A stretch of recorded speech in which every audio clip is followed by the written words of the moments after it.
प्राचीन जापान के एक घने जंगल से घिरे राज्य यामाटो में, जहां चेरी के फूल वसंत में नदियों को गुलाबी रंग देते थे, वहां पर एक भयानक संकट छाया हुआ था। राज्य का राजा हिरोकी एक बूढ़ा लेकिन दृढ़ इच्छा वाला शासक था। उसकी राज्य की समृद्धि नदियों की मछलियों, चावल के खेतों और सिल्क के व्यापार पर टिकी थी। लेकिन अब पहाड़ों की चोटी पर रहने वाला एक विशाल ड्रैगन, जिसका नाम कागुया था, सब कुछ नष्ट कर रहा था।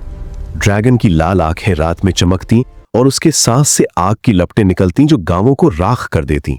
प्रजा भूखी प्यासी हो रही थी, बच्चे डर से कांपते थे और योद्धा भाग जाते थे।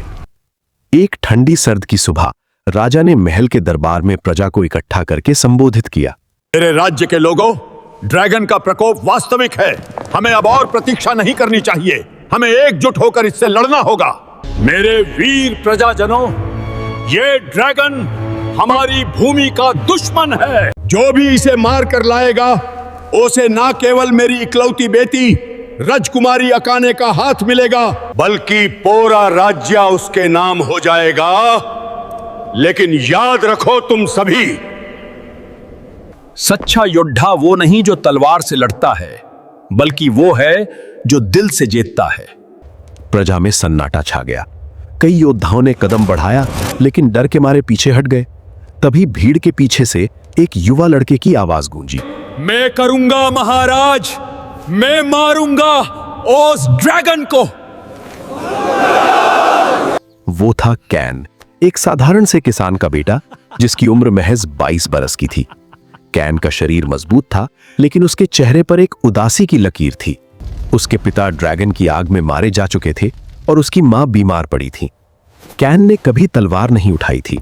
वो खेतों में हल चलाता था, लेकिन उसके दिल में एक आग जल रही थी, न्याय की आग। उसने कहा, मैं कागुया को मारूंगा।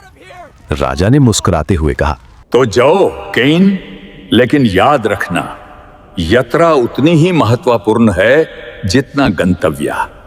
कैन की यात्रा शुरू हुई। उसके पास एक पुरानी तलवार थी जो उसके पिता की याद में थी, और एक छोटा सा जापानी झंडा जो हवा में लहराता रहा। पहला पड़ाव था शैडो फॉरेस्ट, एक जंगल जहां पेड़ इतने घने थे कि सूरज की किरणें भी जमीन को छूने से डरती थीं। जंगल में भटकते हुए कैन को एक बूढ़ा जिडोका मिला, एक बौद्ध भिक्षु जिसकी आंखें चमक रही थीं। जिडोका ने कहा, ड्रैगन को मारने जाना है, लेकिन पहले खुद को जान लो। कैन ने हंसकर कहा, मैं जानता हूं, मैं मजबूत हूं। जिडोका ने एक पहेली दी। 3 रास्ते हैं, एक आग का, एक पानी का, एक हवा का, कौन सा चुनोगे? कैन ने आग का चुना, सोचकर कि ड्रैगन आग है, लेकिन रास्ता बंद हो गया। फिर पानी का, तो बाढ़ आ गई। आखिर हवा का चुना और रास्ता खुल गया। जिडोका बोला, देखा, सच्चा योद्धा जल्दबाजी नहीं करता, वो संतुलन सीखता है। जीवन में हर समस्या का जवाब धैर्य में है। जाओ, लेकिन याद रखो, क्रोध आग है जो खुद को जलाता है। कैन आगे बढ़ा, जंगल से निकलकर स्टॉर्म माउंटेन पर पहुंचा। यहां हवाएं इतनी तेज थीं कि पत्थर उड़ जाते थे।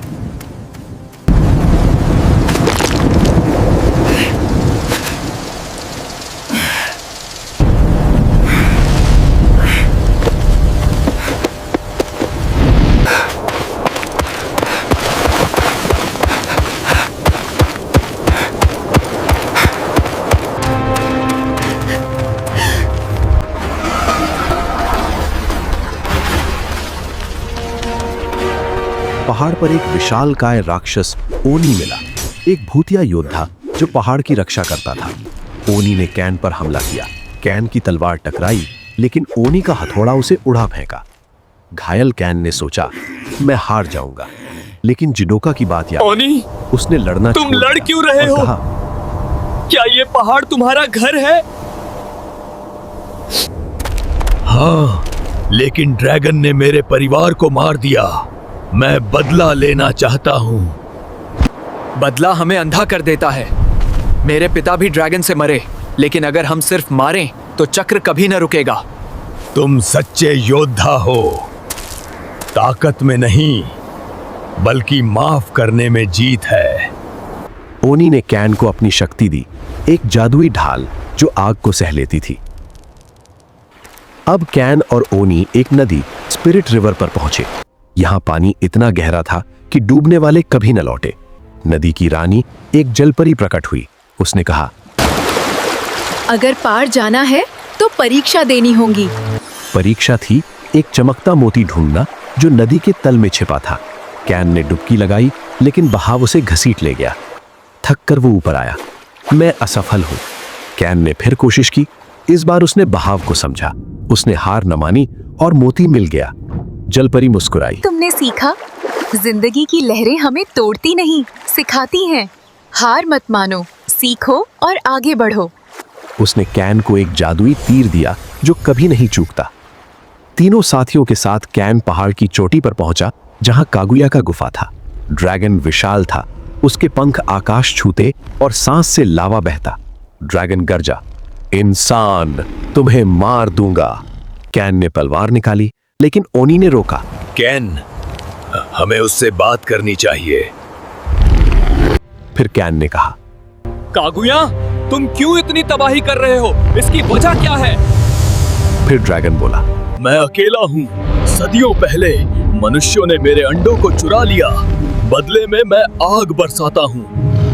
तब भी बेगुनाहों को सजा मत दो। दर्द का जवाब दर्द नहीं देना चाहिए। ड्रैगन ने हमला किया। आग की लपटें बरसीं। कैन ने ढाल से बचाया। ओनी ने हथौड़े से पंख काटे और जलपरी ने पानी की लहरें भेजी। कैन ने तीर चलाया, सीधा ड्रैगन के दिल में। कैन ड्रैगन का सिर लेकर राज्य में लौट आया।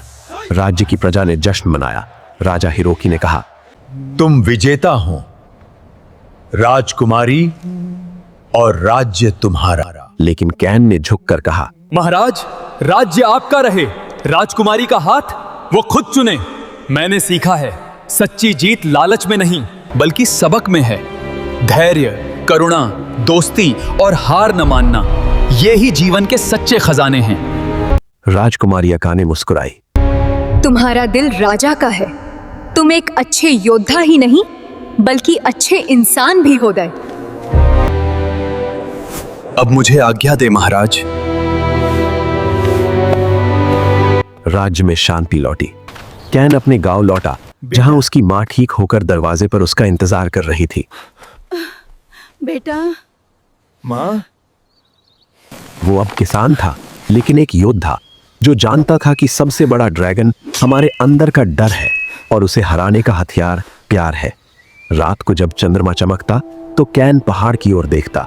हवा में एक फुसफुसाहट आती, धन्यवाद योद्धा। और राज्य के लोग सीखते रहे, जिंदगी एक यात्रा है जहां हर कदम एक संदेश देता है। बहादुर बनो, लेकिन दयालु रहो। सपने पूरे होते हैं न सिर्फ तलवार से बल्कि दिल से।